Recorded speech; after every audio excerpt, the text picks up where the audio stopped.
Okay, good evening, everyone. Welcome. Rabbi Jacobson is my name, right?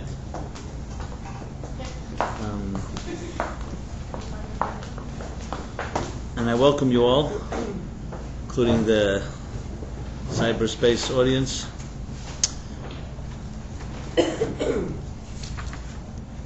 As we progress along on this special month, we are in the special month of Elul, the Hebrew month of Elul. Hebrew months are lunar months, and each of them has its own personality, energy,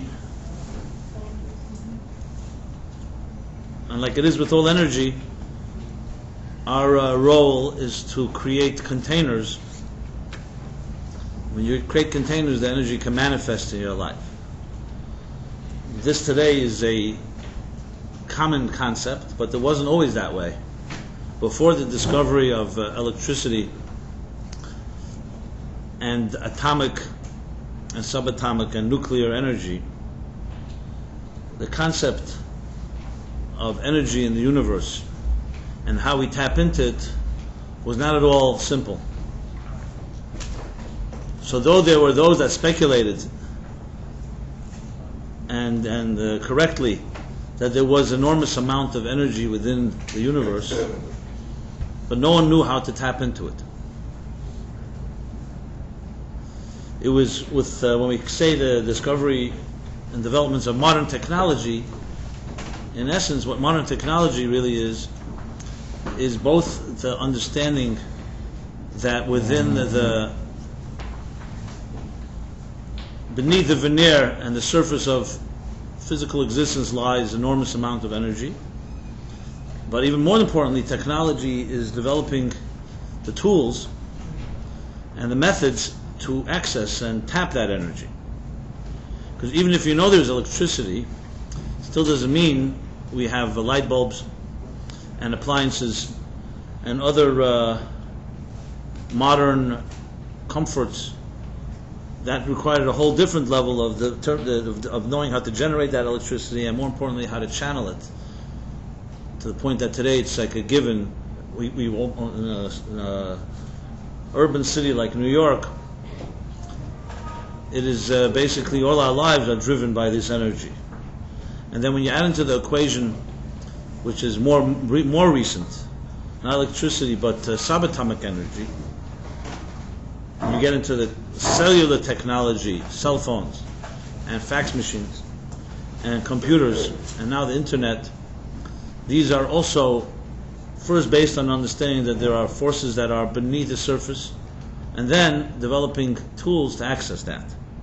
So till this day, if you think about it, even though we take it for granted, you sit in front of a television, and you watch an image being transmitted from thousands of miles away instantaneously, it still boggles the mind. How can you have an exact image of something that's not happening where you are? How is it being transmitted? We know that the image is not being replicated a million times. It's either being transmitted through wires, and if you opened up those wires you're not going to see any image in there, or it's being transmitted through satellite, or through other wireless forms that if you were to open up, like, children and all of us like to open up a clock and see what makes it tick. You open up an object, there's no way you'll be able to understand how these wires are carrying images from so far away and so quickly. But clearly it does do so, and does so effectively and efficiently. This is a perfect example of energy being tapped, energy that was once invisible, unknown. Today, not only do we know of it, but we know how to tap into it and literally transform the globe in which we live, transcending time and space, which is what telephones and communications, audio and video accomplish. But long before this was discovered in science, this is a basic principle of Kabbalistic thought. You may be familiar with the concept where we say Oiris and Kalim. It's a word used in Kabbalistic literature. Oir is an energy, sometimes translated as light, but light is really energy. and a keli is a container. So when you look in the works of the Zohar, so we're talking about a text that was written close to 2,000 years ago, and even earlier texts. For instance, a book called the Sefer Yetzirah, known as the Book of Formation. Recently, Aryeh Kaplan's English translation made it a little more accessible, though it's a cryptic book. But with his explanation, you could at least recognize some ideas in there. And you'll see there reference to the concept of what I just referred to as energy and containers. Often called, as I said, Eris and Kalim. That the entire cosmic order, or in more simple language, the entire existence, consists of structures that are based on a dual form of expression. One is an energy and one is a container. And there's nothing in existence that can exist without those two elements. In simple terminology, for instance, we would call it form and function. So in the world of design, as we're told, form follows function. You come to a web designer, or to any type of designer, and you say, create for me a beautiful website, or a beautiful image, or a flyer, or a book cover, or whatever it may be, a logo. So the first thing they'll tell you is, what's your mission? What's the purpose of your business, or your company, or your initiative? And when a novice would say, what difference does it make? Just make something nice. Who cares? It's nice, it attracts people, and that's it. But we know with a little thinking about it, that it's not about how nice it is, it also has to convey a message. And the message of one company is not necessarily the message of another. Once you master that message in an effective way, then a designer can come and create the container that will convey that message properly. And the best designs in the world will be those where there's a seamless flow between the inner energy and the outer container, where the package reflects that which is inside it in a beautiful, as I said, symmetrical way. Things that don't get the message across are often a result, not because the message isn't a good one, but often the message was not translated properly into the right container. So the message is in there, but it's not packaged right. And of course there's the opposite problem, where you only have packaging and there's no message altogether. That is also, I would say, not a rare phenomenon in our times. You ever buy something and the package is like massive, and then you end up opening after all the wrappers, you end up having some little object. But the package is important to keep people intrigued and mystified. So going back, just to use that as an example, everything in life consists of an energy and a container, or as an oyer and a keli. Another few examples just to show you how universal this is. You read a book. So a book consists of, or an article, it consists of two things.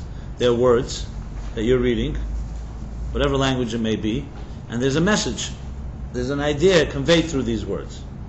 Now the author of the particular article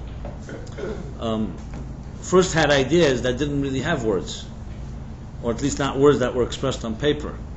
And then once those ideas are crystallized enough, and we know anyone who's written knows how difficult that is, once you crystallize it enough, you then find the right words.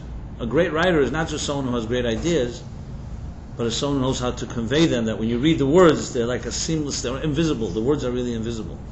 Like when you ever get yourself hypnotized in reading a book, you almost forget that the pages. You can just turn the pages and not even realize that you're reading words, because the message so captivates you and so consumes you that you don't even feel the containers. That would be like the perfect flow, seamlessness between message and medium, or form and function. The same is in music. There's the music, there's the song, and there are the containers, the notes, and how the song sounds. And nothing, as I said, in life does not have these two elements. When you say a person has a balanced life or an unbalanced life, if you say you're a happy person or you're sad, it's all about the proportion and the measurement, the ratio between Eir and Keli. If there's too much light and too little container, there's going to be an imbalance. If there's too much container and too little light, there will be an imbalance. So the challenge, as the great Kabbalists put it, is to create harmony and balance between the dance between the form and function of our lives. An example would be, most of us, most of the day, are consumed with containers. What are containers? Containers are the means. We live in a material world, and we work in order to make a living, in order to be able to earn a living, earn money. With the money you can buy things that you feel are important for you. Now, how much time do you spend buying, and how much time do you spend earning? The fact is, most of our time is spent at work. So we spend more hours in so-called gathering the containers. So it's no wonder that at some point a person will get burned out, because the containers are much more consuming, at least quantity-wise, than the energy. How much time do you really have to focus on the message within? Like, why are you really here? And once you get caught up in that so-called container world, it becomes very, very difficult to just create balance. And you're not going to create balance unless you find the equal amount of light that is equal to the amount of containers in your life, both quantitatively and qualitatively. Now, if we start our lives at the outset with the proper balance and you maintain it, obviously it's much easier. The problem most of us face is that we're already stuck. You're already on a merry-go-round where the containers have long ago overshadowed the lights within your life. So the study of Kabbalistic thought and Hasidic thought that ultimately comes down to understanding the balance between lights and containers is really the story of our own lives. How your form and function balance each other, how much time is spent in each, and how you ultimately find balance in your life. For instance, the search for love. Well, it's not really for instance, that is the topic at hand, because this month, which I was leading to, Anila Daidi V'Daidi, this month of Elul that prepares for the high holidays, is meant to be a model, a blueprint and a model for balance in life, a balance between light and containers. One of the most devastating consequences of an unbalanced life is in the area of relationships, in the area of love, finding love, maintaining love. Because there you can't get away with just being consumed with container alone or light alone. There has to be a true balance between the two. And I'll explain what I mean.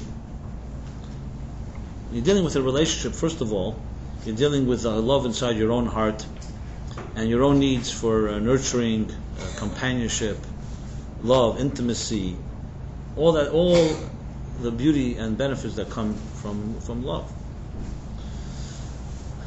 So if you're dealing with if a simple design of a website needs to have balance between form and function, how much more so when you're dealing with matters of the heart and the soul, which is far more sensitive and far more consequential. There the consequences are not just whether it's a nice product and you're going to sell more or sell less. There you're talking about your own life. So when you analyze a person's status of love, and we find we live in a world, perhaps it was always this way, but definitely in our times, where there's a crisis in the world of what we call intimacy, relationships. People even argue, what is a relationship in the first place? Some people say a relationship doesn't require commitment. I've heard this many times, and it's become almost like a popular concept. It's almost like a achievement, a conquest, if you can have a relationship without a commitment. So let's analyze what that means exactly. How could you have a relationship with something if you're not committed to it? It's not called a relationship. You could interact with it, you know. You have a relationship, for example, with your computer. Well, that's not a good example. Some people actually have more intimate relationship with their computer than with other people. That's not a good one. Or other gadgets that we've replaced. But interaction or functionality within a relationship, what is encapsulating a particular function, stymine, as opposed to the interface? You lost me, Professor.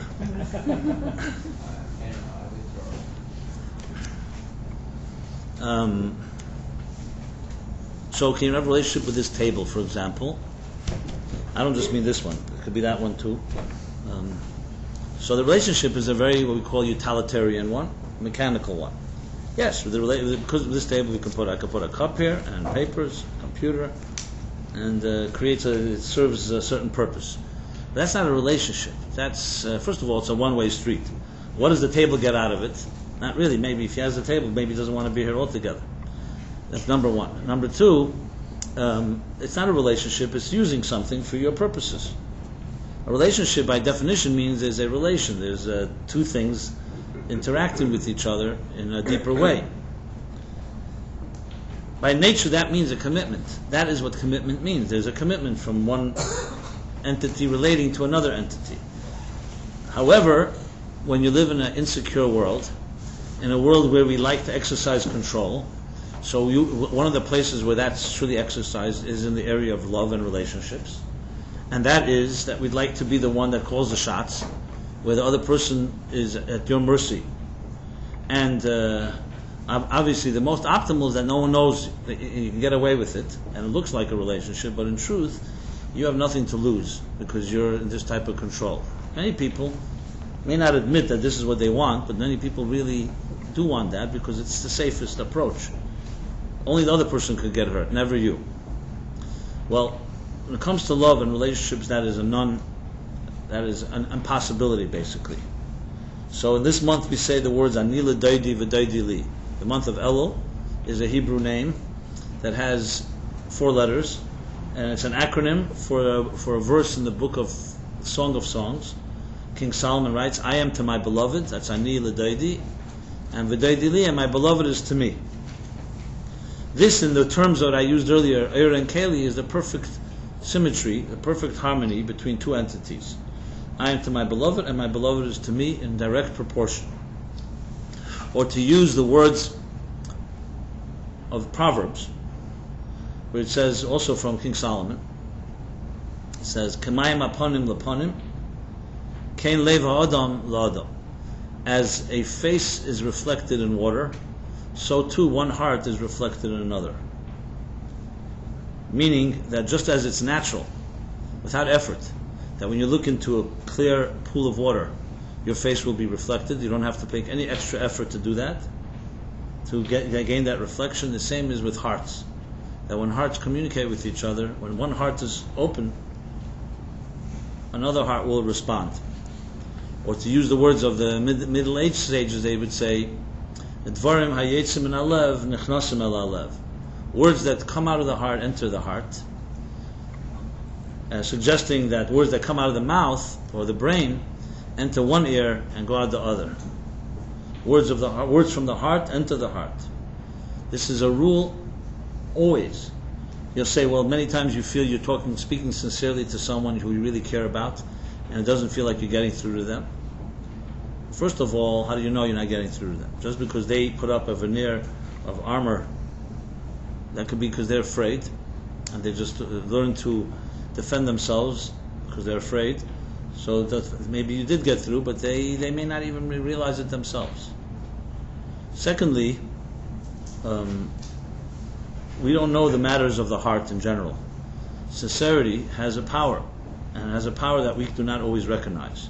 So even though you may actually not have gotten through right now, could plant a seed that one day will affect that person.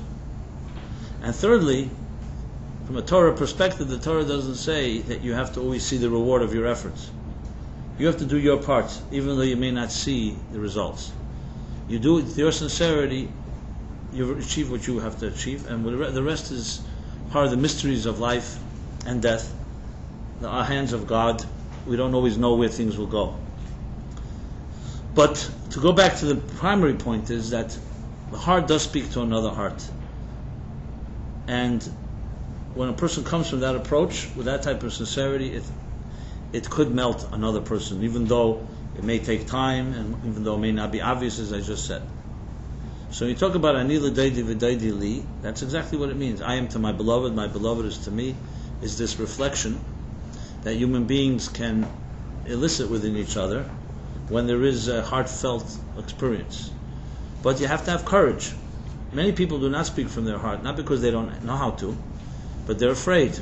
If you're afraid of being vulnerable. When you speak from your heart, you put yourself on the line. You're not that safe. When you speak from your brain, your mind, what's called mind games, you always can run away, because the mind is a very good protective tool. It's a detached state, whereas you speak from the heart, it's not detached at all. If someone shares with you something that they care about sincerely, it means that they are attached. They're not by no means objective about it. They do care about it. And none of us like to be rejected. which is why it's hard to be vulnerable, because you're vulnerable means this possibility that another person may reject you, or may say no, or may even hurt you. And especially if you have been hurt when you are vulnerable, it becomes more difficult to be vulnerable. But the strongest people on this earth are the ones that have the strength to be vulnerable. They have the courage to be vulnerable. And because they are so comfortable with themselves, they don't measure and define their decisions based on how others will judge them. And that's why people like that can be very open and are really make others quite uncomfortable, actually, because it's disarming when you see a person who's very comfortable with being vulnerable. But don't worry, you're not going to meet many like that. So in case you're concerned, most people are in the same vicious cycle. But we all have the capacity to be that way. So to go back to the analogy I was using about the balance between light and energy and containers, with love it is most amplified, because when a person gives love, you also have an energy and a container.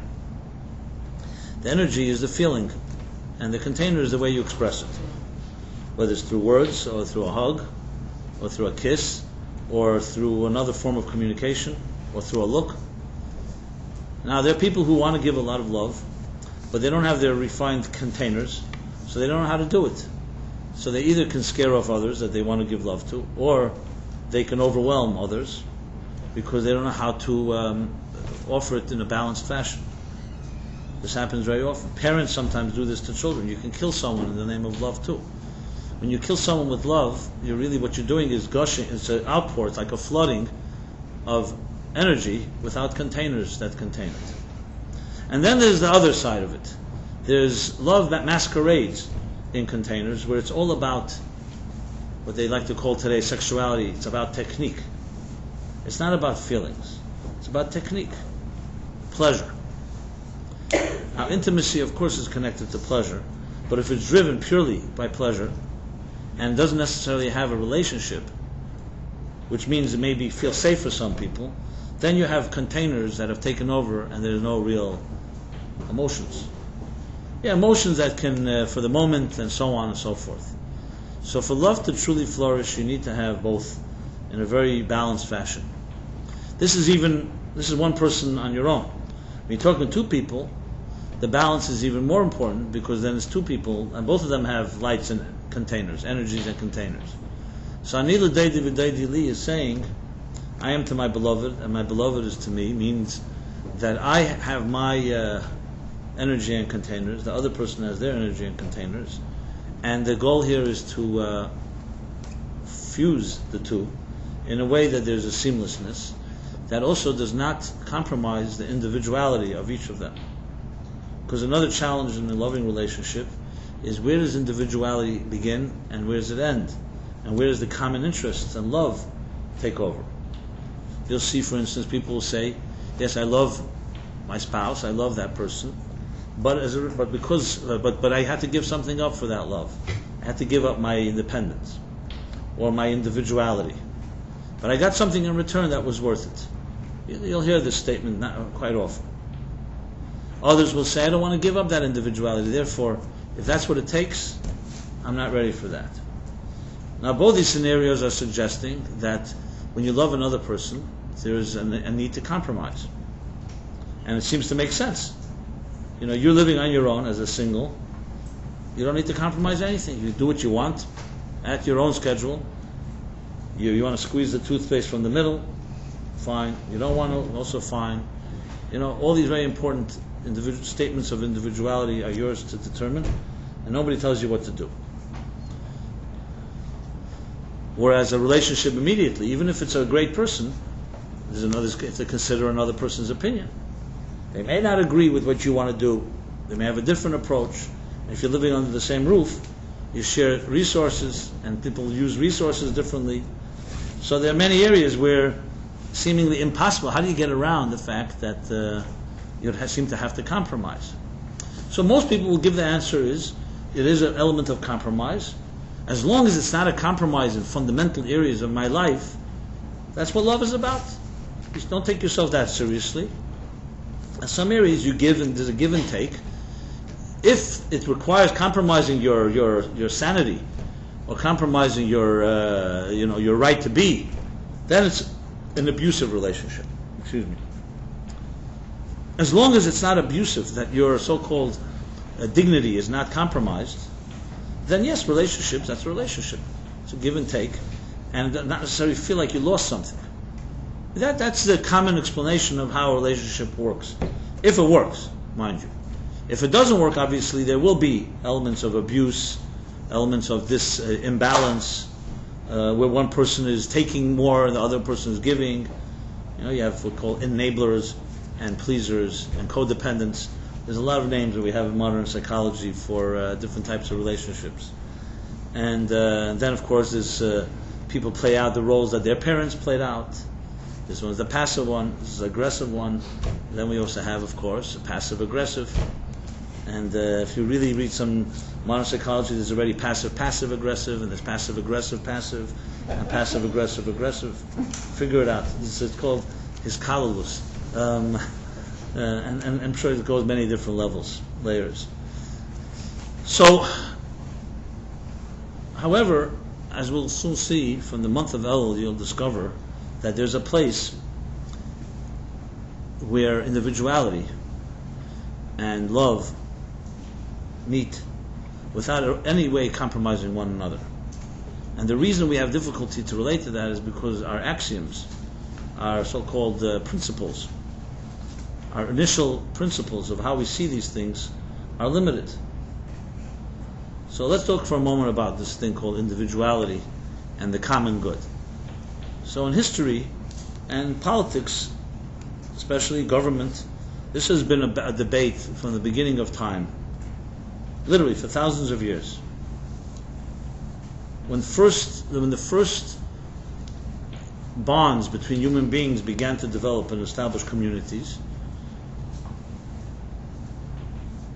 so the dilemma that was always faced was this. When you're a hunter out there on your own, you do what you want. But there's a benefit to create a community, because a community, there's a sum of the parts, and a group has more power than an individual does. But then on the other hand, what do you have to give up to be part of the group?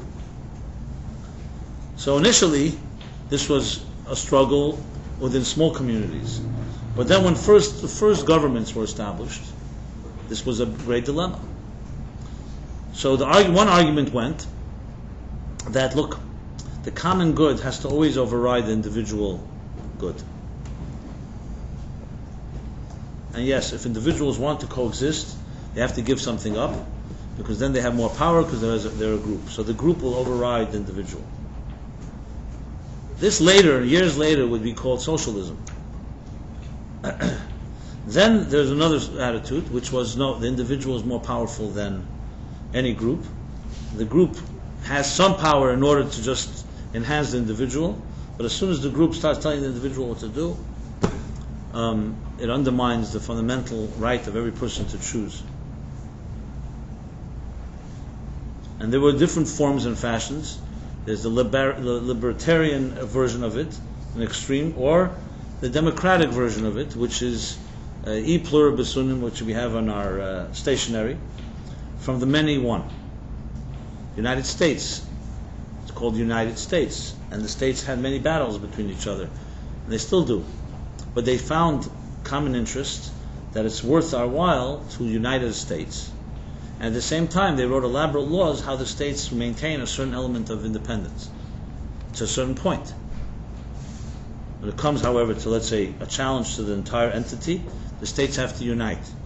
But that too was not so simple. That's why there was a civil war in this country, because the states didn't agree, the North and the South. But the United States is a very interesting model, because it struggled very much with this issue. Is individuality more important than the common good? In extreme socialism, take Marxism and communism, we're not talking about whether the system works or not, but at least philosophically speaking, the common good is always greater. And that's why in the radical Marxism, it advocates there should be no privatization of any property. There should be no difference of classes. Everybody works according to the ability that they have to work, and everyone gets what they can based on their needs. Now, on paper, it sounds like utopia. It never worked because human beings simply did not function that way. There will always be greed, which is one of the driving forces of capitalism. Greed, self-interest, and so on. But as we've seen last week, and we see the financial markets, you see the downside of capitalism as well. Now, human beings are human beings. So as Churchill said, democracy or capitalism, was he said, is the worst system he's ever found, but he's never found a better one. So as human beings, the answer is none of these systems are infallible. They're all flawed. The question is, you got to weigh all of them and see that you get the best of the worst, so to speak, the best of the worst options. But if you really get down to not just the political side of it, and to the deeper, let's call it spiritual side of it, there is a fundamental question here, and this is where the concept of the lights and the containers, you'll see, comes into play. And the fundamental question is this: if God created us as individuals, and that's clearly the case, and just to quote the source for that, the Bible says that all the animals were created in groups. When it came to the human being, God created a human being as an individual, not as a group, not as a part of a whole. It wasn't a group of people created together. When it came to animals, they were created as a group. And the Mishnah in Sanhedrin derives from this and says, "Lefichach nivra adam yechidi," and this is the reason a human being was created as an individual, in order to know that when you save a life, you save the universe. And God forbid, when you destroy a life, you destroy the universe. Meaning, the ultimate sanctity of individuality. Had God wanted us to be groups, He should have created us as a group. So there's no question that individuality is a sacred right, and it's not only a sacred right, it's a divine right, and that's the way we as individuals were created, which is why we are fiercely individualistic people. One of the things that we will fight for is when someone tries to take away our rights. Now, for the record, I should say, some will argue with what I just said. This is a biblical perspective. Some will say this is not necessarily correct. I remember when the year 2000 came, second millennium, so the New York Times had a special millennium issue, and it was called the Me Millennium. Millennium as in me, millennium. And it referred to that the second millennium was a me millennium, a selfish one. And it was a very interesting issue because they demonstrated different articles literally covering every area in life that in the first millennium, meaning 1,000 years ago, individuality was not even an optimal state. Nobody vied to be an individual. For example, people lived in the same apartments, whatever they call them, communes. For us today, for many people today, that's like living with someone else. What does that mean? You only do that when you have no choice. You have your private space. Private space was not considered to be a virtue. You could check it out. And it went through everything: politics, economics, religion. Everything was all group mentality, basically. And there were some that argued that is the natural state of human beings. It's only with the modern age of enlightenment and emancipation and the forces of modern thought and science that so-called created the virtue called individuality, that's a virtue. Take, for instance, government, as I was mentioning. Governments 1,000 years ago, there was no such thing as a government, a democratic government. There were benevolent despots, there were benevolent monarchs, but that was up to them. Their father or their son may not have been.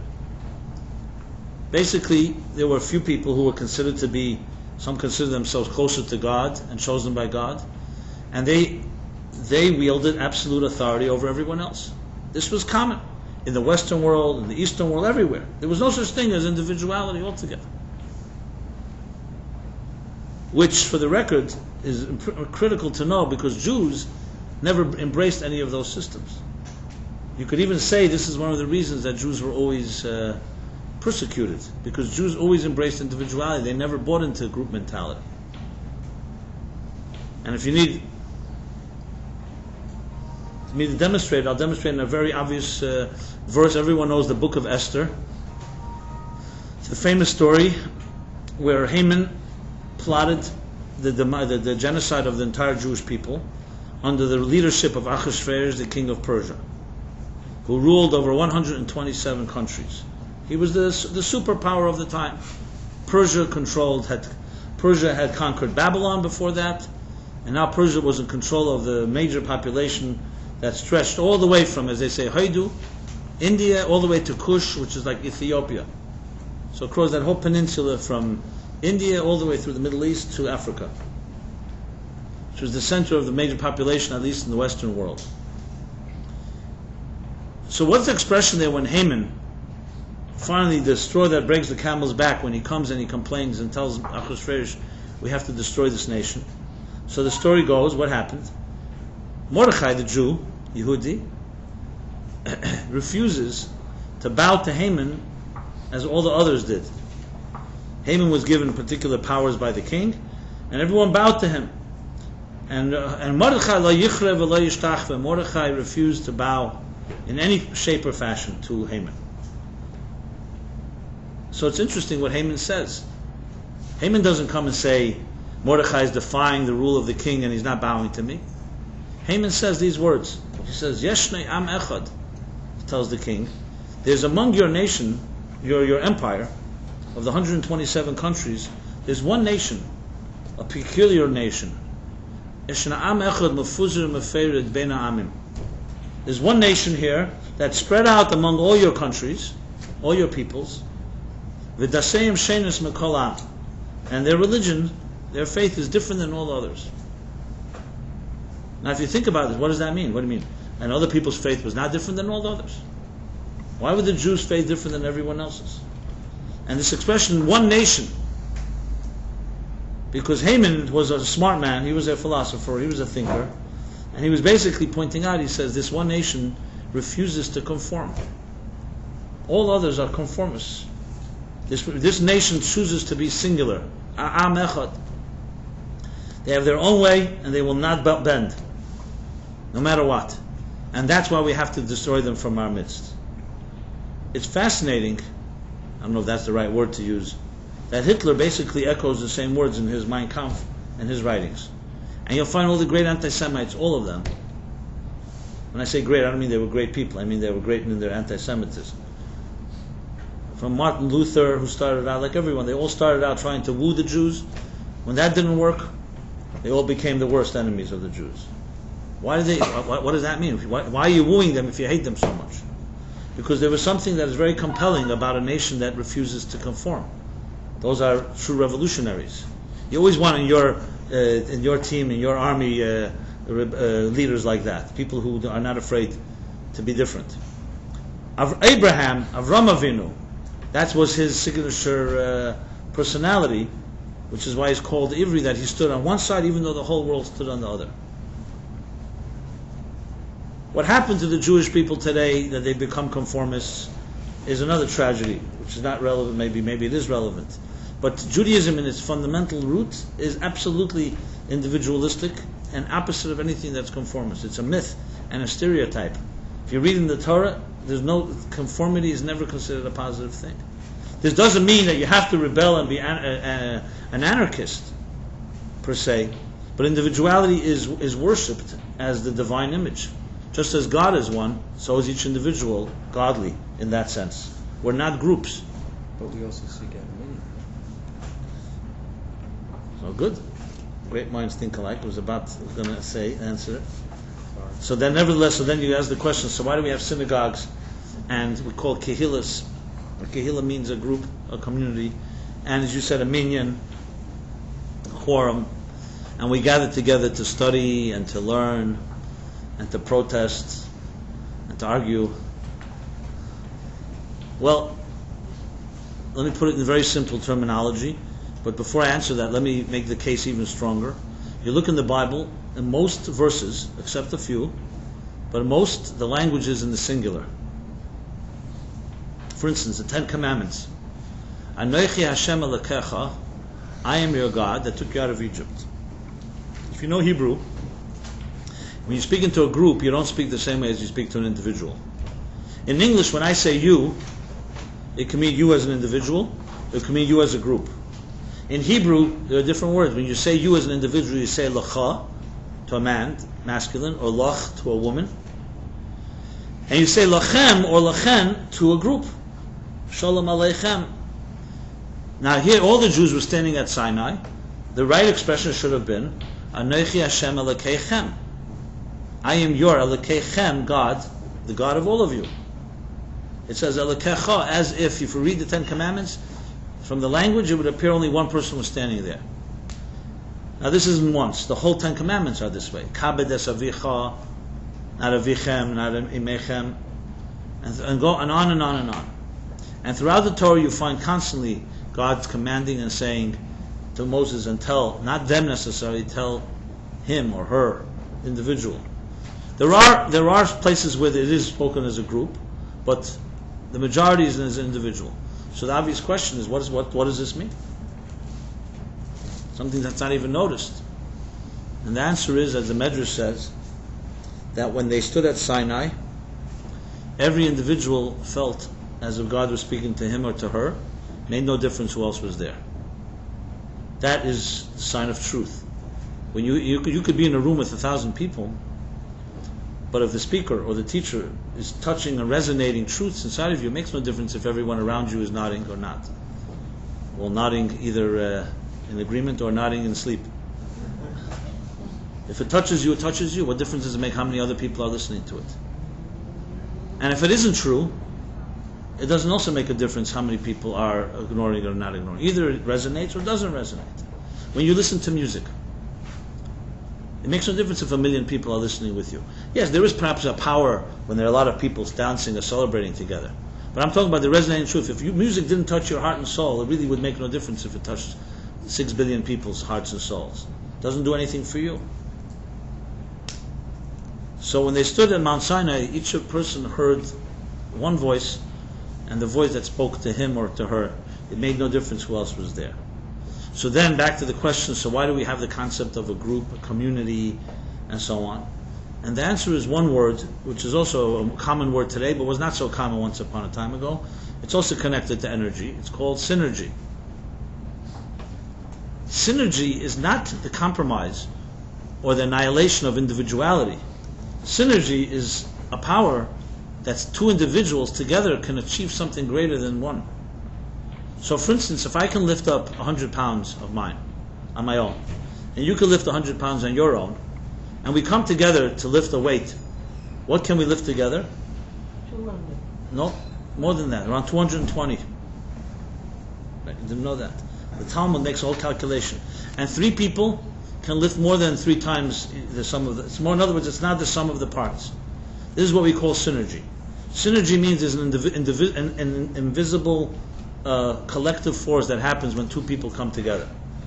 I mean, an example, there's an expression in Kabbalah, the word for it is called Eir Ha'el al Kulana, the energy that rises above them all.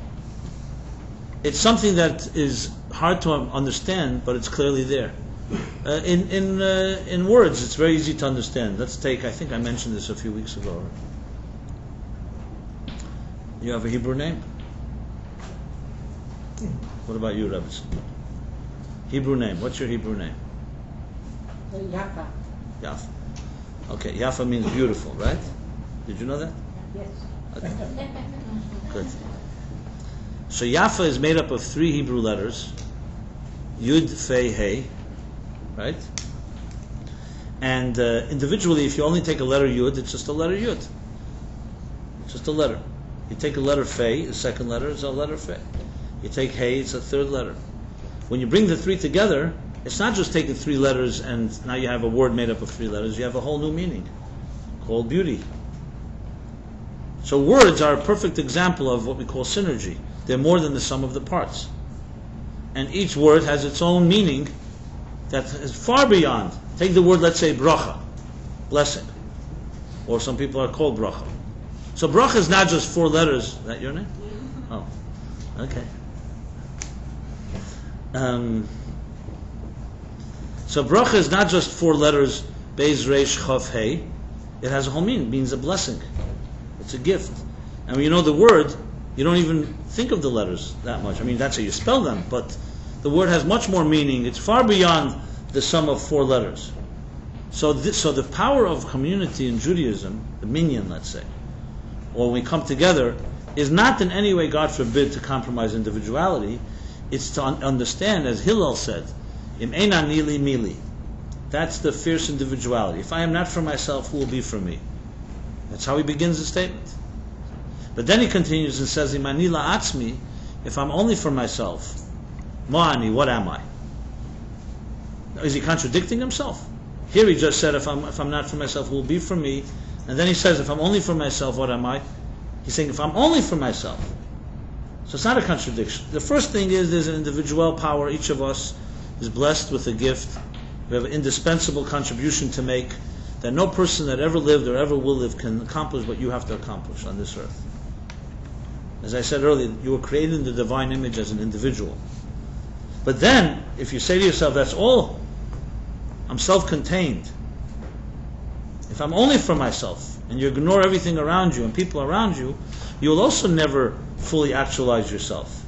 Because the synergy that can be added when you join with others only enhances your individuality and enhances your reach and your ability to lift a weight that's much more than you can ever do on your own. So there's a third place. It doesn't mean that when you join with a group you have to compromise individuality. And I'll give you a few examples and you'll see it's so obvious. The problem is we humans distort it and people abuse the boundaries, as I'll discuss in a moment. Take, for instance, the best example perhaps, maybe not I'll give you 2 examples.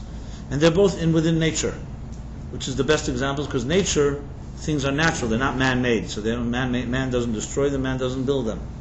In nature you find an unbelievable diversity. Right? It's almost an infinite amount of diversity. Today with cameras and film crews that go into places no one could ever have imagined under the water, these nature shows, you see unbelievable. It's unbelievable the amount of systems there are and how they work. And each one in their own individual way, completely different. You see fish will literally have opposite traits, and each in their own way have their own beauty. Yet at the same time we all know nature is also equally symmetrical to the point where they all feed into each other, which is also almost unfathomable. You read some of the eco cycles and the eco balance of things that are millions of miles away, and where one, let's say, algae under the water will be destroyed, how it will affect the breeding of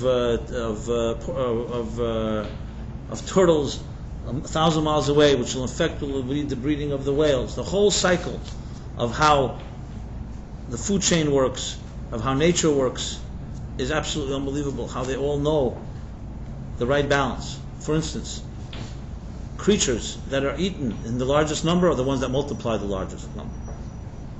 There are much more vegetables in this world than there are animals, because vegetables are eaten. Animals that are not eaten that much, or not eaten at all, multiply very slowly. This is an unbelievable balance. And when that balance is affected usually by human beings, it does create destruction.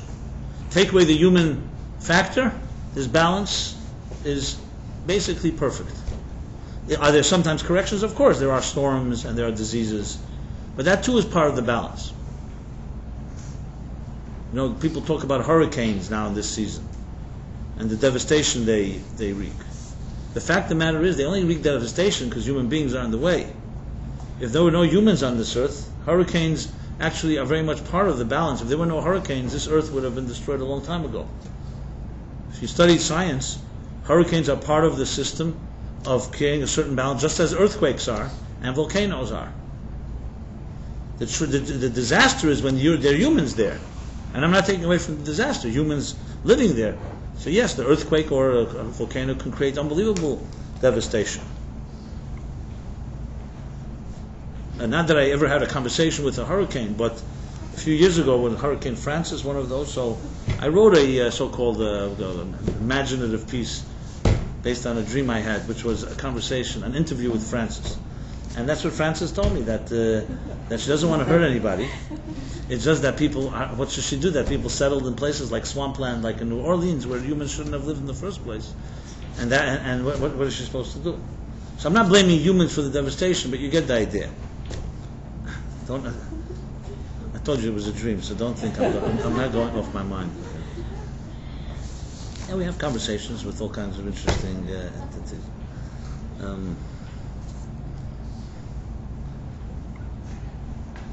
So when you think of nature, you have a perfect example of absolute radical individuality and radical symmetry. Closer home, look at your body. This little body of 5-6 feet tall, frame of 5-6 feet, a few hundred pounds, or 100 pounds, or 200 pounds, or whatever it is, has billions and billions of systems. It has, I hear lately, 75 trillion cells, I've been told. I don't know who counted, but they say 75 trillion cells. Trillion. And look, people are born healthy, and there's a symmetry that is almost impossible to explain. God forbid, when you see someone struggling to breathe, or one mutant cell of the 75 trillion, you see what kind of havoc it can cause in a person's life. So how is it possible that there should be so many individual systems? And a body is absolutely individualistic. If a Martian, or someone that never saw a human body, would see a body dissected, God forbid, to parts, you'd never imagine that a respiratory system comes together with a circulatory system, with a neurological system. They're all completely different systems, with different rules and nourished by different minerals, and they contradict each other even. If the windpipe and the food pipe would for in any way, for a moment, decide to join forces, it'd be immediate death. The boundaries, the boundary between land and water, a tsunami destroys that boundary, and you see what it does over just a few seconds. So if you need examples where there's fierce individuality and fierce symmetry, it's all around us in nature. And maybe my favorite example is music itself. Take musical notes. In a large composition, you're going to have many, many, many musical notes, and different harmonies, and different beats, and different tempos. And each one has to play itself out in its own particular way.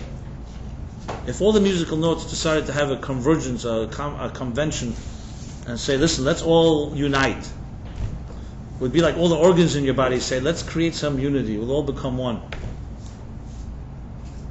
That's not called unity, that's called destruction. Yet musical notes, when they're played properly, have a balance, and they all complement each other and create a large composition. Should one musical note choose to sound like its partner, its neighbor, it destroys the music. Should one musical note decide to leave the page and go play its own music elsewhere, it also destroys the music. So you have absolute individual notes and absolute harmony between them all.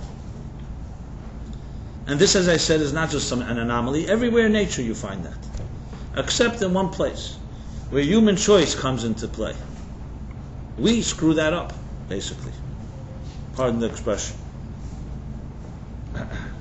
Actually, you should use a much harsher expression if you know how bad things can get. What do?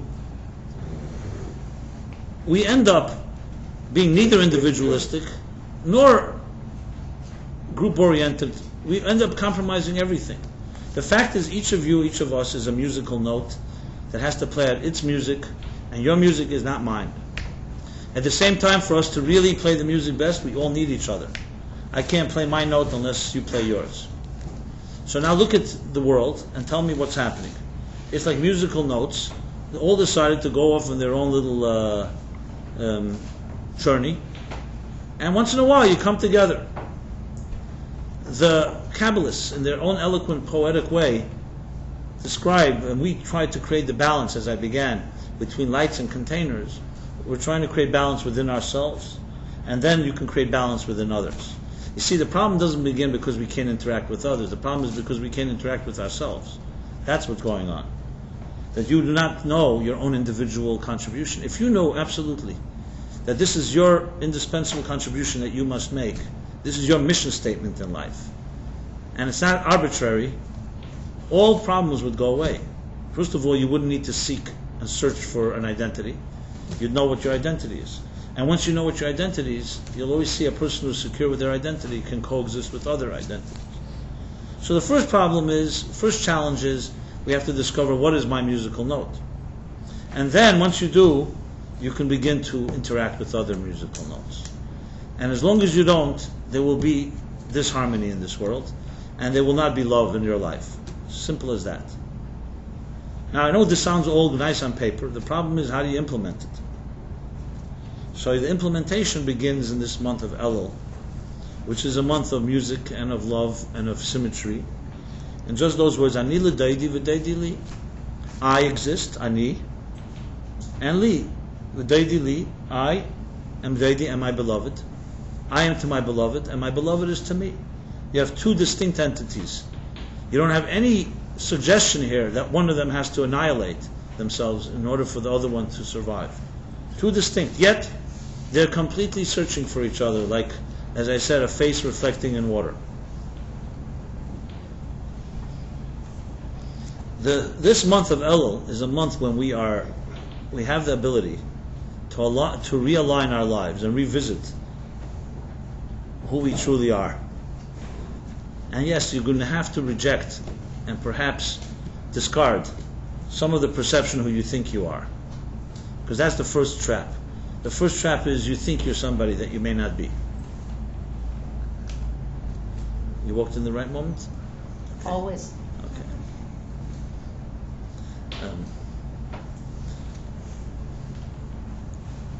You ever heard of the city called Chelam? Chelam was this town in Poland where they say wise people lived, but the neighbors were resentful, so they created this whole folklore about the people of Chelam. Chelm, if you want to do a little Googling, or some pronounce it differently. Now, Chelam offers us many psychological lessons, let's put it that way. And one of the famous ones, just to give a little context, is that one where the guy's looking for a set of keys in the dark. It's a dark night, and he's looking for the set of keys. So a neighbor comes by and says, what are you looking for? He says, my keys, I lost them. So he says, let me help you look. Okay. Where did you lose them? Let's start from the beginning. Where did you lose them? He points like 100 yards away. So why are you looking here? He says, because here's where the light is shining. This is used in a lot of healing and rehab. That people look for problems, not where the problems are, where the light is shining. The problem is you have to look where the light is not shining, where it's dark, where you have blind spots. So there's another Chelam story, talking about identity crisis, where a guy goes to the mikveh, to the bathhouse, and being a Chelam individual, so he suffers from particular phobias and neurosis. So before he's about to go before he gets completely undressed, about to submerge into the water, he says to himself, there's a big problem here. My identity is based on my clothing. That's how I identify myself. If I get completely undressed and I go into the water, how am I going to recognize who I am when I come out of the water? You have to take a little leap of imagination. So he has a great idea. He ties a little red thread around his toe. He says, that's simple. When he comes out of the water, he's going to look for the red thread and he'll know who he is. Okay, but God has his own little sense of humor. So the thread unties and attaches itself to somebody else. So they come out of the water and he starts looking for his thread.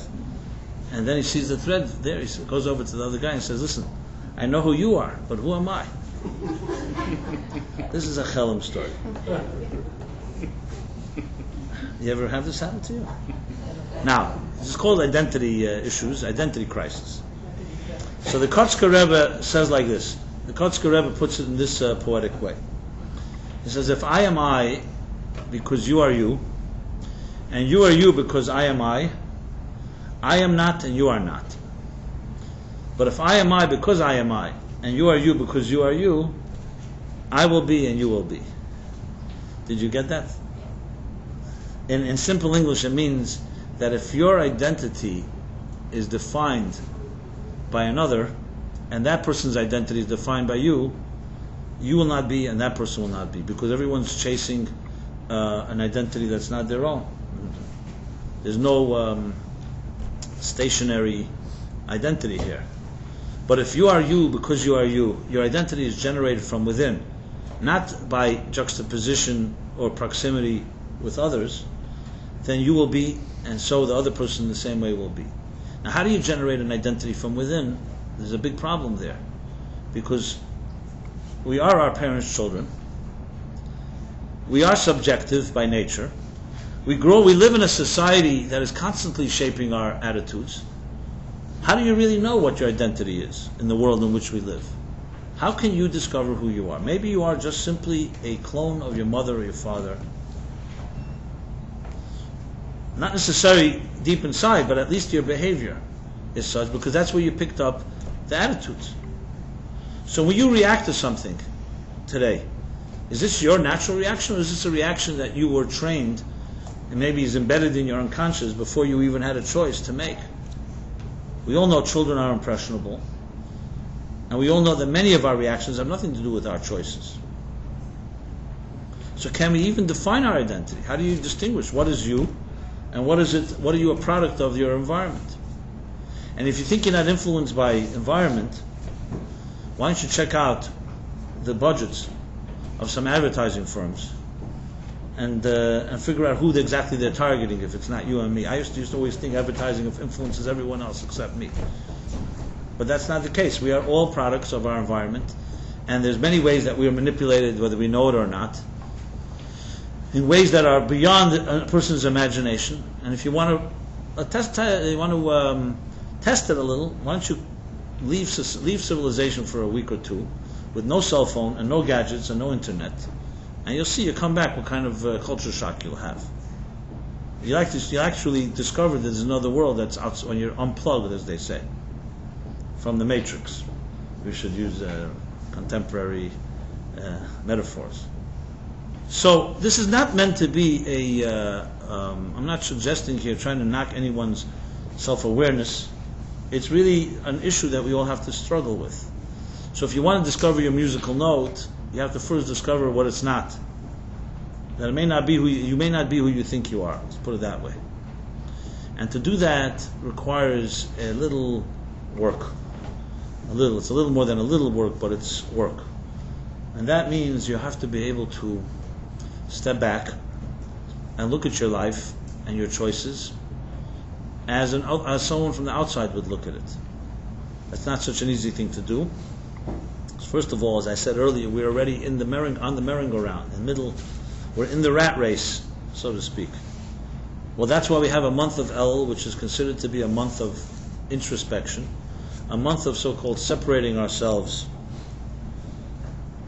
from the patterns and routines that we're involved in, and a month to prepare ourselves for the high holidays. Because if Rosh Hashanah and Yom Kippur are not about discovering who you are, I don't know what they are about. Now, most people don't look at Rosh Hashanah and Yom Kippur exactly like that. Most people think, well, it's Judgment Day, or it's a day, once a year I try to behave, so God will be nice to me for the rest of the year. Or it's out of guilt, or just out of plain habit. People in Rosh Hashanah, Yom Kippur, it's a good idea once a year to do something traditional, ritualistic. I don't think you're going to find many people who look forward to Rosh Hashanah and Yom Kippur as a day when you're going to discover who your true identity is. But I'm here to tell you that's exactly what Rosh Hashanah is about.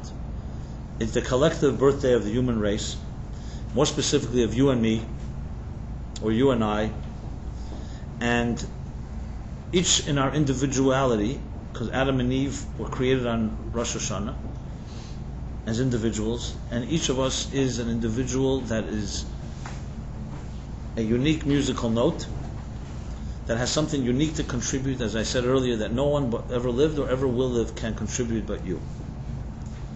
Just for a moment, indulge me in this exercise here. Imagine you really could discover what your musical note would be. I know some may be cynical or skeptical that that's possible, but imagine for a moment. Would it change your life or not? What do you think? Of course. If you know what your indispensable mission is, that this is why you were sent to this earth, you review every aspect of your life from A to Z. Because you may be involved in things that have nothing to do with your mission altogether. Let someone else do it. And there may be other things that you should be doing that you're not doing. The problem is we don't know what it is. So therefore we grope. And we think. And we get stuck. I don't know the statistics for this question, but I know the majority of people do not like the job that they do. Maybe by raise of hand, people, that doesn't usually work. No one admits what they, it's true. Another thing, it's not because we're lying to ourselves, because we learn to cope. There's a thing called coping. You ever hear the coping mechanisms? After years of being miserable, you learn to cope, and it's not so miserable anymore. It's like that story with the Chassids in the olden days in Russia. There was no air conditioning. It's hard to imagine how they survived. It's true.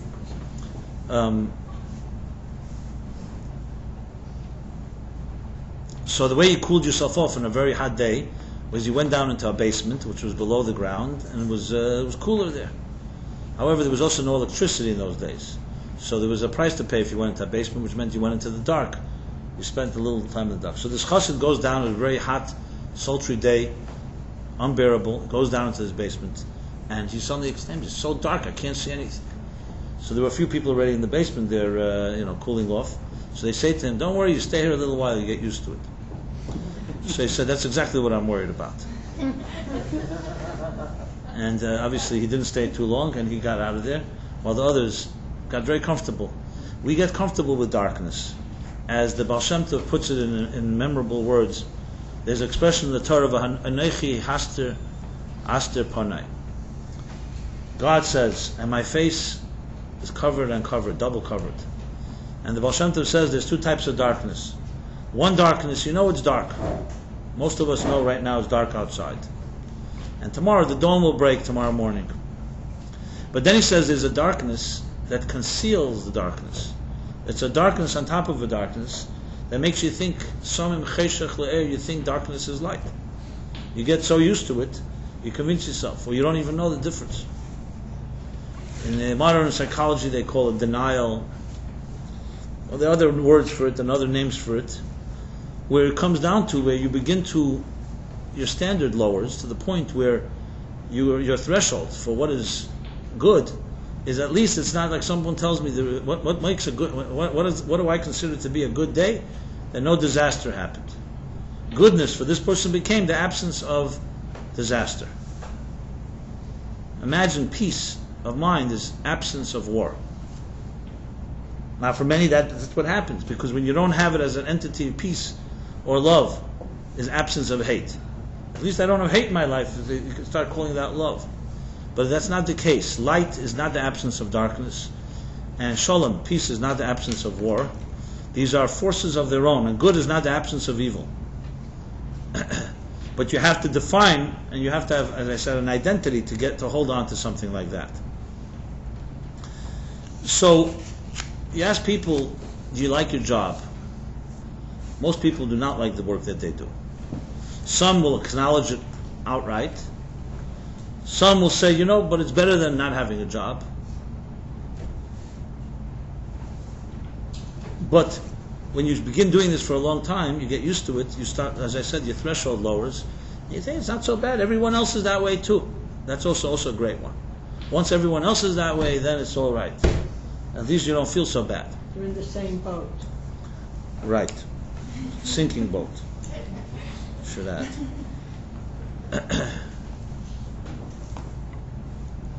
So imagine if you were able to truly discover your internal mission, your unique musical note, it would change your life completely. Maybe if you just imagine it and just get over your skepticism for a moment, at least for the next few weeks, maybe Rosh Hashanah will do something magical to you. Because that's what Rosh Hashanah is about at the core. Beyond all the rituals and the traditions, blowing shofar and dipping apples in honey, which I know some people who really mastered that in art, and there's something a lot deeper than Rosh Hashanah, and that is your identity. Why were you put on this earth? When we say in Rosh Hashanah all the prayers, we use the expression Malchus. We crown God as King. Well, what does that mean? When I was a kid, I couldn't bear reading those prayers. I could not relate to it. What's this king thing? You know, Americans don't relate to kings. I don't think anybody relates to kings. But, you know, so I saw people just saying these words. It was later when I grew up a little, I started looking into it, and I realized the word king is not even the right translation. Rosh Hashanah is the birth of dignity, is the word. Majesty. That God created a human being in the divine image, He gave us a piece of divine majesty. That you have something divine about you. It's a lot different than when you just say God is king and I'm the subject and okay, let's go home and eat fish. You know, whatever. This is the birth of the human race where the human being was charged, as I said, with an indispensable contribution to make. Is that not something to celebrate? That's what Rosh Hashanah, that's why it's such a powerful day. And Yom Kippur is the other end of it, 10 days later. It's the birth of hope, where Moses acquired from God the promise that even when humans make mistakes, they can correct their ways. They could change the past. So take fundamental human dignity, that you have something indispensable to contribute, and couple that with that there's hope even when things didn't work out or haven't worked out in your life. To me, those are the two most important tools in life. You have those two, everything else follows. That doesn't mean that guarantees everything else, but it's the key foundation. Because if you don't have a sense of birth as God saying you matter, a sense that you have an indispensable contribution to make, how important can your investments be? I don't mean financial. How important can your commitments be? If you have in your mind, the back of your mind, a doubt that you have anything truly important to contribute, then in direct proportion to that are all your contributions. You know, okay, if I do it, great. If I don't, it's also fine. One day we'll all be dead, and I'm just giving the morbid voice of this of resignation. And we'll all be eaten by the same worms, whether we made a contribution or not, whether you're a good person or not. So what difference does it make? This is a voice that you'll hear all the time. We all have this voice. There's a part of us, all have this voice inside of us. But it's not the voice of Rosh Hashanah. And it's not the voice of your soul. This is the voice of materialism that is very comfortable with resignation, fatalism. Things don't make a difference. It's very good because if everybody felt that way, some people think there'd be no misery. Everybody's miserable, so what's the big thing? But the Jewish people as a whole, as I said, were nonconformists. At some point, religion became a force of conformity, which itself is to me, a bizarre twist. But everything about Abraham and Isaac and Jacob and Moses and Sarah, Rivka, Rachel and Leah and Esther and everyone I mentioned before was all about, they were revolutionaries. They did not conform to the status quo, and they did not buy into the voices of resignation. If they did, we would not have survived not a Holocaust, and not an Inquisition, and not pogroms, because you're talking about a crash. It's not the Lehman Brothers falling. Deal with the Holocaust, then you talk about real life and death. You can survive that, you can survive anything. How did they survive? Because they had the fundamental human dignity within. Then that nobody can take away from you. No Nazi, and no Egyptian, and no Babylonian, no Roman, and no Persian. Period. That was the dignity of Mordechai not bowing, and that's the dignity of any human being who discovers their own individuality, does not make decisions based on others' opinion. Can we all access that all the time? It's not that easy, because the fact is, if we were all nonconformists, you wouldn't have leaders. But we all have a voice, both voices, the voice of conformity, the voice of resignation, and the voice of hope, and the voice of rebirth. The reason we have a Rosh Hashanah Yom Kippur every year is to reinforce that latter voice, to reconnect to that moment.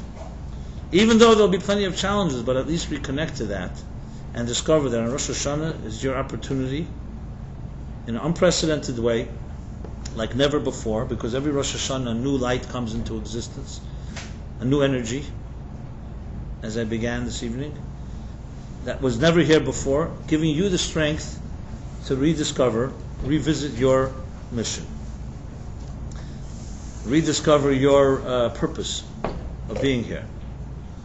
I have no doubt that everyone here would set their mind to that and truly believe that that's possible.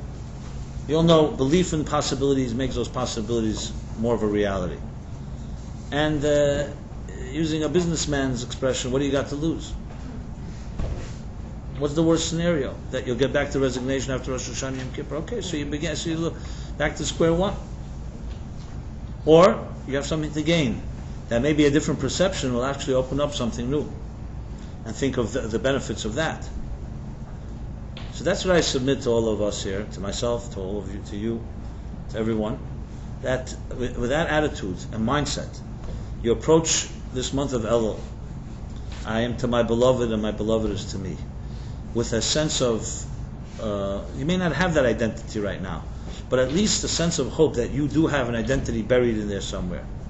That despite the choices you make every day, and despite the pressures in your life, and despite what others are demanding of you, and all your so-called commitments and issues, I love the word issues, got issues, and stuff, other stuff, just know that deep beneath it all, maybe not so deep, lays embedded a divine soul that is waiting to be released. And it's waiting for you to release it, because you are its worst enemy. We are our own worst enemy. No one can release your soul but you. Others can help inspire, can help encourage. Last year, Rosh Hashanah, I think I got the ultimate compliment, if I may say so myself, from a woman who wrote to me that she's been reading for a while my weekly emails. And it helped her get through very difficult times, a divorce. She was living in Texas and ended up in Seattle. And this was like her only thing that gave her solace week after week. She would read it, wait for it. You know, there are things that give you a certain message that holds you up in times when you're sinking. And I was blessed to have that ability to do that for her. And she wanted to thank me as the Rosh Hashanah came for, which I, of course, was deeply moving to me. But then she concluded, she says, I want to quote Michelangelo. You know, we all know this. I always knew the thought, but I never heard that exact line. But the line is very powerful. Where Michelangelo was asked, how does he create these beautiful sculptures? And his response was, purportedly at least, I see the angel trapped in the marble, and I carved and carved and set her free. That's the words of a true artist. A true artist knows that you don't create anything beautiful. Not music, not art, not sculpt, not books. True beauty lies within all of existence. All you really can do is carve away the extracurricular layers that block the beauty from emerging. This is fundamentally true about human beings. When we read in the Torah that the Adam and Eve were placed in the Garden of Eden, it's not just some metaphor. It's stating that in the essence, the core of all of existence, there's a garden of beauty. It can become concealed, and it does become concealed, but never think it disappears. It's like carved letters within stone. Even if layers and layers of dust gather, years and years accumulate. You know the feeling when you blow away the dust and you suddenly see letters emerge? There's a certain power to that. It's like you dig and you suddenly see something was always there, you never knew. This is the fundamental belief of the Torah in each of us, that that's who we are. We are fundamentally good creatures. We have a soul, an angel within, and it's just layers of marble that cover it up. Find people that believe that in you, and believe in you like that, and you'll be alright. The problem is most people's friends don't necessarily give you that message. It's usually the opposite message. Oh, you think you're such a good person, I know what you're like beneath the surface. That's usually the message. Now it may be true, they say Freud summed it up that the human being is driven by the ID, which is a selfish, narcissistic voice. It's all about me, and survival and sexuality and whatever self-interest. But then, as Freud put it, there's a superego, an ego and a superego that superimposes its presence to somewhat package the id that should look a little more presentable so we can coexist. But push somebody to the edge and the id comes running right out, and that's why people can do what they do to each other. Even people you think are your best friends. Under certain circumstances, they become your worst enemies. Smile and then stab you in the back.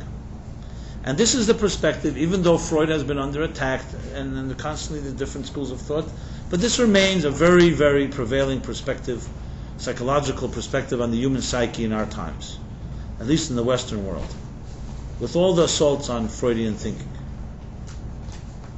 Now contrast that, and this affects us all, by the way, because if you're told this in school, and this is what marketing campaigns are driven by, and this is politics are driven by, that human beings are fundamentally selfish creatures, all of us are affected by that message. Even if you don't like it, even if we see some nobility and people sometimes behaving in the most beautiful ways. Now contrast that in the Torah's message of Rosh Hashanah. Rosh Hashanah says like this, that Freud had it halfway right. He was right that there's a driving force within all of us that's deep beneath the conscious.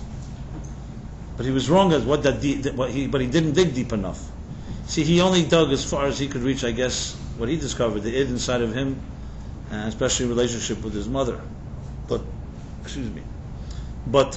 the Torah says that the deepest force inside of a person is not the id, but is the yid, Y-I-D. That there's a yud, as they say, the pintala yud, there's the spark of the divine, which is a garden. And that when you really dig deep all the way to the core, you'll find beauty. Yes, and above that beauty, there's a layer called selfishness. There's a layer called self-interest, narcissism. But beneath it all, there's goodness, and that's what we are searching for. And Rosh Hashanah is a day when you can reconnect to that pure moment of birth, when God said that you are indispensable, that you have unique music to play, and unless you play, the rest of the human race and the rest of the universe can never be complete. And also vice versa. Ani l'deidi, I am to my beloved, and also my beloved is to me. That if others don't play their music, you too cannot be complete. And neither can I. So that's the ultimate music of Rosh Hashanah. And with all the prayers that will be said, and there are hundreds of pages of them, and the customs and the traditions, it's always important to know at the heart what is the essential message. Everything comes down to a headline, to a message. Rosh Hashanah, the message, the way the Talmud puts it, is Shetamlichuni Aleichem. You blow shofar in order to reconnect, to renew our contract with God, and renew our contract with our own souls. Because ultimately that's what God means, is the mission that God gave you in this world. It's not just about a God somewhere in heaven. It's about why you were put here. That's the ultimate sanctity of your life. Why were you put here on this earth? That's what Rosh Hashanah is all about. So I'd like to encourage all of us, in our own way, you focus on that message, and you make sure all the prayers lead to that message. You'll see I have a different type of Rosh Hashanah. No question in my mind. And this is not forcing the words into the prayers. It's not some type of a new age, my type of new application of Rosh Hashanah. This is the basis of Rosh Hashanah in its core. You can look it up in the sources of what Rosh Hashanah means. Zeh hayom tchilas ma'asecha, the beginning of it all. What is the beginning of it all? What is the mission? Why the point of departure? Why are we here? That's really the question of Rosh Hashanah, and the answer is that you have something you need to contribute. And you open your heart and soul to that message, the whole Rosh Hashanah will be a different type of experience. Now we still have a few more weeks till, it's 2 more weeks, right, till Rosh Hashanah? So let me announce the following, if I may. Some announcements here. Though I will always remain loyal to the Karbach Shul here, and will probably do many things here, but because of the expansion of Meaningful Life Center and my own work, we found a space, as I think I mentioned several times here, downtown Manhattan, East Village. So next week, that's where the class will be.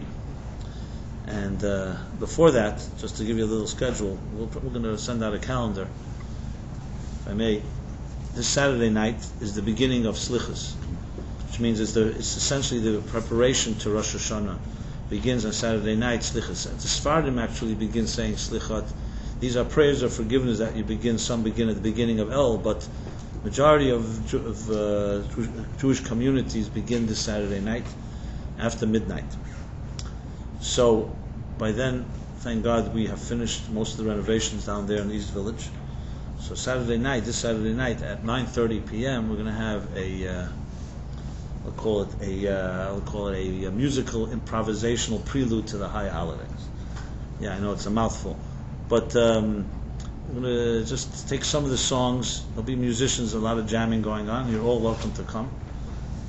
As I said, 9:30. It's at 325 East 6th Street, between 1st and 2nd Avenue. I think we sent out an email about it. 325 East 6th. And then, Between first and second? yeah. If you go to our we have a website where it says all the details, but as I said, if you get the emails, all the details will be announced. Now, on Tuesday night, next Tuesday night, there's a new class that we're launching. It's for women only, so I won't be there. It's called the Kabbalah of Cooking, and it's going to be focusing on the Kabbalah of the foods around the high holidays, their history, their mystical, and also some hands-on stuff as well. That will be Tuesday night. I don't think we've scheduled the time yet, but we'll send out as well an email letting you know. And the next Wednesday the class will be there. My class will be there. And I know that some of you living here closely will find it a little less convenient, but hopefully it'll be worth it. At the same time, I know many people are not here from the Upper West Side, so. But I do want to say that I want to thank this shul, and not that we're saying goodbye, but we are, as a result of a lot of activity here, it's like in any type of maturity process, there's a time you move out of your mother's house, to grow further. So I could say the Kabbalah shul helped us mature to that stage of the game. I thank Peter and Rabbi Naftali Citrin and all the people in the shul, those that may be online. And overall, I just want to share with you that there's going to be a robust schedule of different programs. We hope to grow them organically, which means that we need to have your input. But I promise you that you give me suggestions and I'll deliver whatever you think is good programming. So any ideas are welcome. See it as your place as much as my own. I'm just really here to be a facilitator to help create the platform. So this musical event actually grew out from a bunch of young people who are creatively talented. So there's going to be like interesting new musicians, some emerging talent, as they say. And please see yourself as partners in this, and fasten your seatbelts. Let's put it this way. More to come. I do want to say this class is dedicated in honor of Mark Belinsky, in honor of the birthday of the two great luminaries, the Baal Shem Tov and the Alter Rebbe, whose birthday is tonight, 18th of Elul. And again, I want to thank everyone for teaching me so much through the years, and also tonight as well. Thank you for teaching us. Thank you.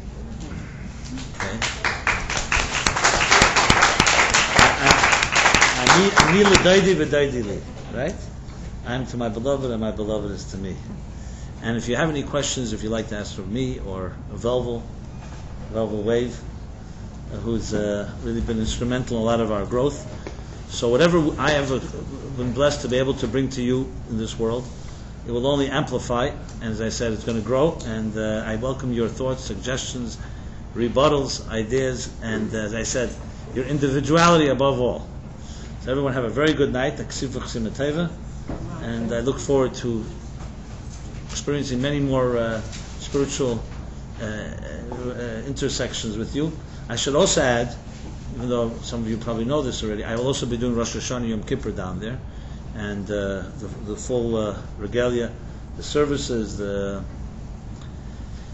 meals. So please, if you'd like to participate, as I said, you won't be disappointed. My goal is to really fill a big void, which is to the hunger that many people have is to make Rosh Hashanah truly meaningful. As I said, this theme, obviously, I will be using throughout the whole prayer service in real time. This is all a preparation to Rosh Hashanah. But real time means Rosh Hashanah, when we actually blow the shofar and read the Torah readings and say the prayers, to really use them as these tools of self-discovery, discovering your mission in this world. It's going to be on East 6th and 6th Street, And Rosh Hashanah? first and second, yes. Okay, so everyone have a very good night, and again, please stay in touch. If you haven't left your email address, please leave it. It's a great way to stay in touch and connect. And again, thank you. Have a good evening. Be well. Bye-bye.